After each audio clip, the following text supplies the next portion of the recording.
राजस्थान में चल रही सियासी उठक पटक थमने का नाम नहीं ले रही है। ये शुरुआत में कांग्रेस की अंदरूनी लड़ाई दिख रही थी, लेकिन बाद में इसमें बीजेपी का नाम भी सामने आने लगा है। हालांकि राजस्थान कांग्रेस में राजनीतिक उठापटक में शामिल होने से बीजेपी इनकार कर रही है। पायलट ने साफ तौर पर कहा था कि वे बीजेपी में शामिल नहीं होंगे और पार्टी नेताओं के सामने उनकी छवि को खराब करने की कोशिश की जा रही है। हालांकि कांग्रेस के नेता पायलट के इस दावे पर सवाल उठाते रहे हैं। गहलोत ने 15 जुलाई को कहा था कि प्रदेश कांग्रेस कमेटी के पूर्व अध्यक्ष बीजेपी के साथ डील कर रहे थे।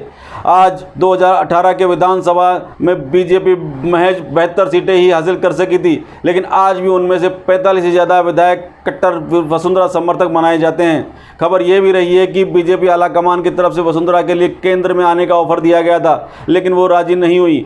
मोदी शाह से वसुंधरा का मतभेद जग जाहिर है, लेकिन विधायकों पर प्रभाव और संघ में गहरी जड़ें वसुंधरा को मुख्य धारा में बनाए रखती है। अभी 14 जुलाई को राजस्थान बीजेपी की एक बैठक बुलाई गई थी और बताया गया था कि वसुंधरा राजे भी उसमें शामिल होगी, लेकिन वे नहीं पहुंची। फिर अपडेट किया गया कि वसुंधरा राजे अगले दिन बैठक में शामिल होगी, लेकिन वह फिर भी नहीं आई। सीएम राजे को भी पता है कि उनकी लड़ाई पीएम मोदी के सेनापति और बीजेपी पूर्व अध्यक्ष अमित शाह से है।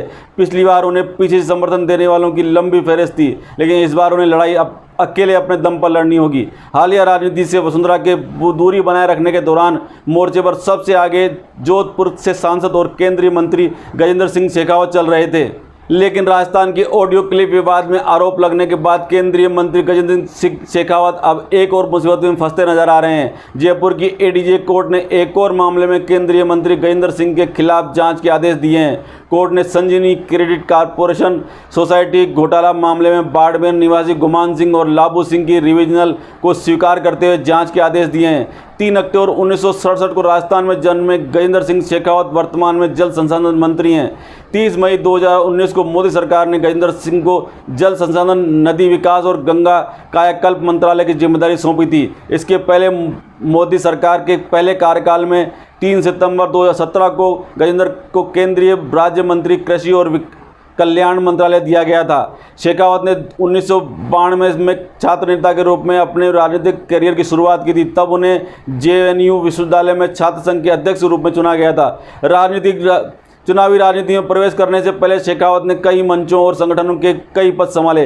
वह स्वदेशी जागरण मंच के सह संयोजक, संघ परिवार की आर्थिक शाखा और सीमा जन कल्याण समिति के महासचिव भी रहे हैं। 2014 चुनाव में बीजेपी ने शेखावत को जोधपुर से चुनाव लड़ने का फैसला किया।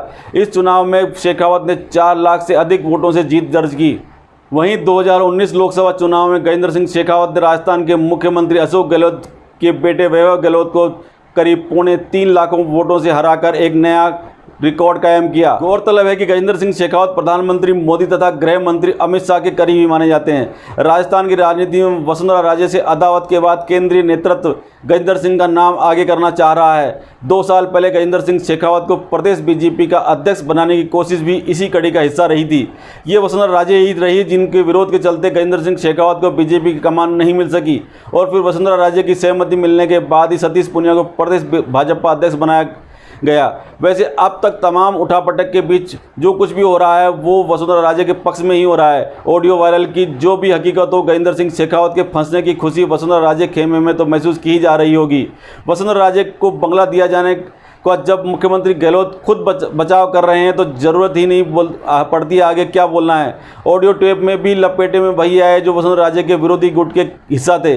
अब चौंकाने वाली बात ये सामने आएगी जिसकी स्थानीय मीडिया में भी खूब चर्चा है। अशोक गहलोत सरकार ने ऑडियो टेप के जांच का मामला भी एक ऐसे अफसर के जिम्मे कर दिया है जिसके बारे में सत्ता के गलियारों में वसुंधरा के करीबी होने की चर्चा है। सोचिए अशोक गहलोत कितने लंबे समय से तैयारी कर रहे थे, जिसका नतीजा आज सबको देखने को मिल रहा है। लेकिन अब सवाल यह उठता है कि भाजपा के केंद्रीय नेतृत्व को सीधे तौर पर चुनौती दे कौन रहा है, मुख्यमंत्री गहलोत अथवा पर्दे के पीछे से गजेंद्र सिंह के विरोधी भाजपा के पदाधिकारी। जो भी हो, गजेंद्र सिंह शेखावत पर लगे इन आरोपों से गजेंद्र सिंह शेखावत की रात की नींदें उड़ गई है। उन्हें उनके सितारे गर्दिश में जाते नजर आ रहे हैं। नमस्कार दोस्तों, यदि आपको ये वीडियो पसंद आए तो प्लीज़ लाइक, शेयर और सब्सक्राइब जरूर करें।